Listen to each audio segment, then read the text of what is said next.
Et alors, on fait quoi? On s'amuse? Bonjour, ceci est une vidéo à titre humoristique. Chaque année, l'Afrique reçoit 30 milliards d'euros d'aide. Et dans le même temps, elle perd 190 milliards. Ça, c'est un braquage. Même la Casa de Papel, elle dit waouh. Enfin, en espagnol, wawos. Allez, balance le générique. Enfin, vamos les généricos.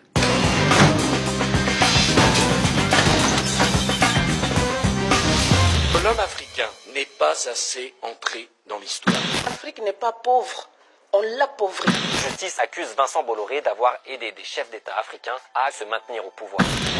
Pour comprendre la situation en Afrique, il faut remonter à un temps que les moins de 20 ans ne peuvent pas connaître. Repose en paix, Johnny. Qui a laissé sa chaussette sur le...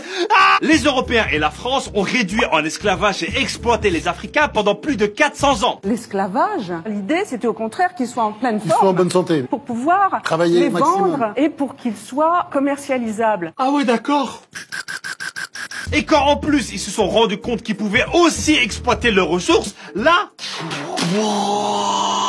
Quand tu viens d'un pays où tes seules ressources naturelles c'est le fromage, la moutarde, le RERC, et qu'en face t'as les diamants du Congo, t'as vite compris que ça va être tellement sombre que même Damso dira « Il fait trop noir, allumez la lumière, Dums ». En 1884, la France et les grandes puissances européennes se sont réunies à Berlin. Là, il y avait une grande carte de l'Afrique, comme celle que tu avais dans ton cours de géo, pour que les mecs se partagent tout le continent. Mais voyons, Léopold, vous avez mangé tout le Congo, gourmand.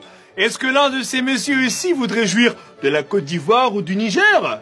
Je sais pas si t'imagines, mais ils ont découpé un continent de 30 millions de kilomètres carrés en 50 colonies. Et quand je te parle de colonies, je te parle pas de tes colonies avec tes potes à La Rochelle pour les vacances, mais bien de colonies où ça fouette et ça coupe des mains. Et c'est pour ça qu'il y a plein de pays d'Afrique, t'as l'impression qu'il y a un mec qui a pris une équerre et qu'il a dessiné les frontières lui-même.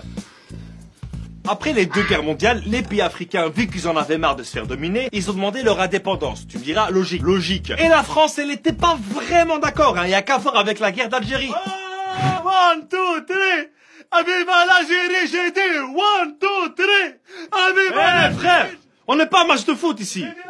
Donc du coup, la France, elle s'est dit, comment je peux continuer à tout diriger, mais sans me faire cramer? Et donc l'Élysée a créé à cette époque ce qu'on appelait la cellule africaine. C'était un service spécial qui s'occupait soit d'aider une ancienne colonie, soit d'y foutre le bordel. Ça dépendait un peu des intérêts de la France. Et tout ça pendant 49 ans, de Gaulle jusqu'à Chirac. Et si par malheur un dirigeant ne likait pas la cellule africaine, il finissait assassiné. Par exemple au Togo, Sylvanus Olympio a été assassiné. Ou encore au Burkina Faso, Thomas Sankara assassiné. Par contre, s'ils obéissaient, ils restaient au pouvoir dans le plus grand des calmes. I want you.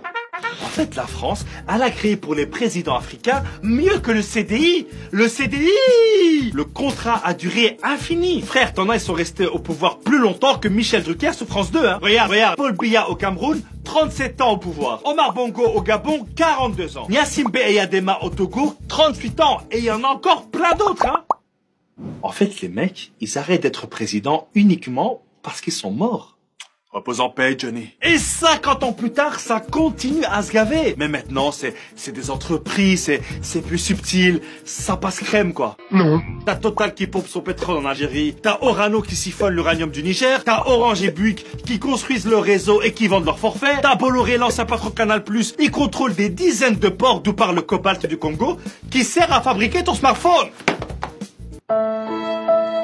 En fait, l'Afrique, c'est Black Friday, mais tous les jours. Une grande partie de l'argent qui est dans notre porte-monnaie vient précisément de l'exploitation, depuis des siècles, de l'Afrique. Si l'Afrique pouvait exploiter ses propres ressources naturelles et économiques, virer le franc CFA, et être vraiment indépendante, ce serait le Wakanda, frère. Et moi j'ai une question. À ton avis, au final, que serait la France sans l'Afrique? Mais Abdel, je t'ai déjà dit 1, 2, 3, Aviva l'Algérie!